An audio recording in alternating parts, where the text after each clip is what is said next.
Fala aí pessoal, beleza? No vídeo de hoje a gente vai bater um papo sobre Data Bindings, ou vínculo de dados, vínculos de informação. Vamos entender o que são os Data Bindings e como eles funcionam aí no Blazor, né? Então se você se interessou pelo assunto, ficou curioso sobre o tema, vem comigo que eu vou te contar tudo nesse vídeo. Eu sou o André Baltieri, ou Balta, 11 vezes Microsoft MVP. Se está conhecendo meu canal por esse vídeo, não esquece de se inscrever, curtir e compartilhar, que isso ajuda muito o nosso trabalho mesmo. E agora bora lá conhecer um pouco mais sobre Data Bindings no Blazor.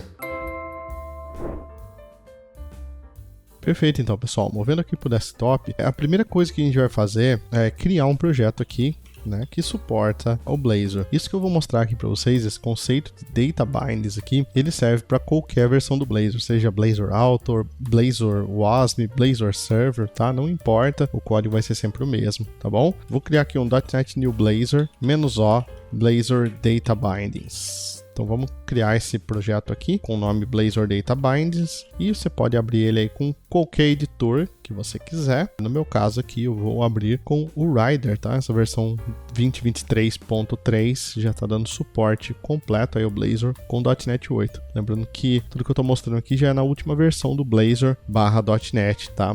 /C#, C# 12 e a última versão do Blazor que é a versão 8 também, tá bom? Vamos abrir o projeto aqui, nosso CS Proj, trazer aqui para a janela de cima para a gente começar a explorar um pouco desse projeto aqui. Qual que é a ideia por trás aqui dos bindings, né, ou do data binding? Aqui. Data vem de dados, né? E binding vem de ligação do vínculo. E a ideia aqui é que a gente consiga vincular informações que a gente tenha na tela, né? Com as propriedades ou objetos ou qualquer outro item que a gente tem ali que roda na parte de código, na execução. Seja ele local, com Blazor WASM, por exemplo, ou no servidor, através do SignWar, com Blazor Server, por exemplo, tá? Então vou pegar aqui a página Home, por exemplo, a gente vai trabalhar nela aqui pra gente entender melhor. E aqui a gente tem uma página normal do Razor /Blazor. Se você perdeu essa parte de conteúdo, a gente tem um curso gratuito sobre Razor Pages. A gente tem muito conteúdo sobre Blazor também, né? Então vale a pena, muito a pena dar uma olhada para entender o conceito de páginas, componentes. Mas basicamente a gente pode ter um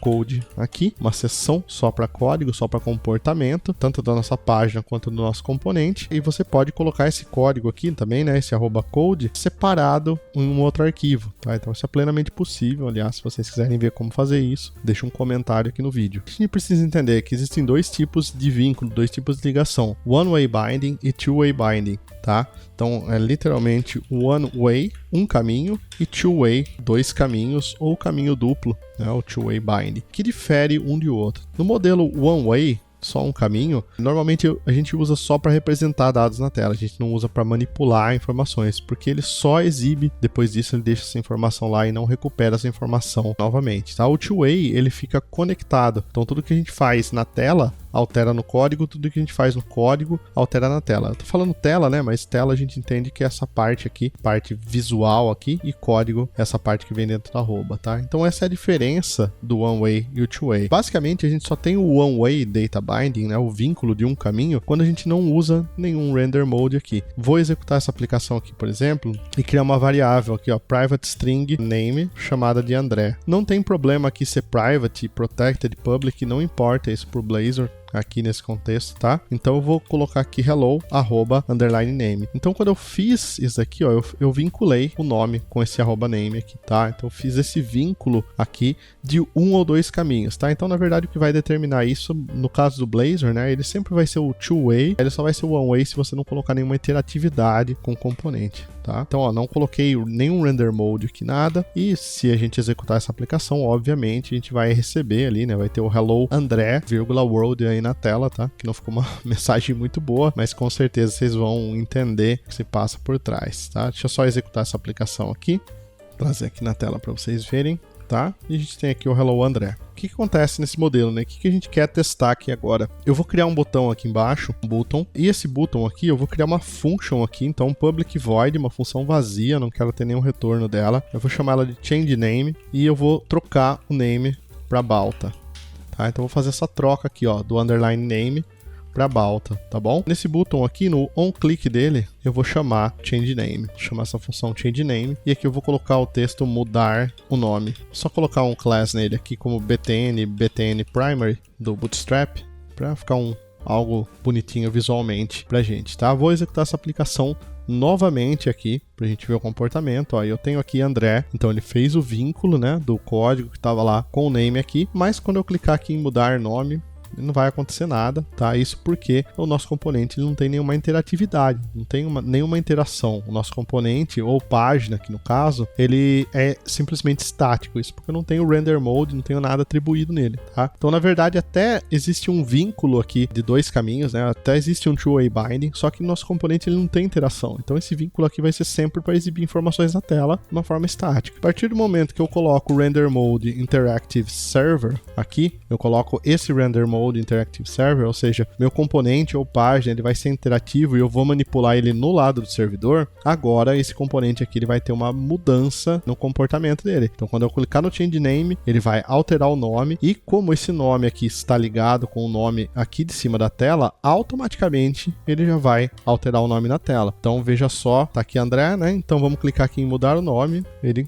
trocou aqui para Balta. Então sempre que eu tenho um render mode ali, que eu tenho uma interatividade no meu componente, esse binding, né, esse vínculo acontece, é executado da forma do two-way binding. Ou seja, tudo que eu tenho na tela, eu tenho refletido no código, tudo que eu tenho refletido no código, eu tenho na tela. Então se eu alterar alguma coisa aqui no código, ele automaticamente vai refletir na tela, tá? A gente pode ir além e a gente pode usar um input aqui e usar o @bind para vincular ele também com o name. E a gente consegue ver isso acontecer agora em tempo real. Eu consigo alterar o input e ele alterar o nome aqui na tela. Então se eu colocar Baltinha aqui e der o tab, ele já alterou aqui o nome para Baltinha, tá? Isso porque eu vinculei aqui o meu input com o underline name também. Então, além de ter uma variável aqui que está recebendo sempre o nome name, eu tenho o vínculo de um input. O input é um elemento do HTML que permite que a gente altere alguma informação, né? Então, é uma entrada de texto, não é só uma exibição de texto. E eu consigo, através do @bind, que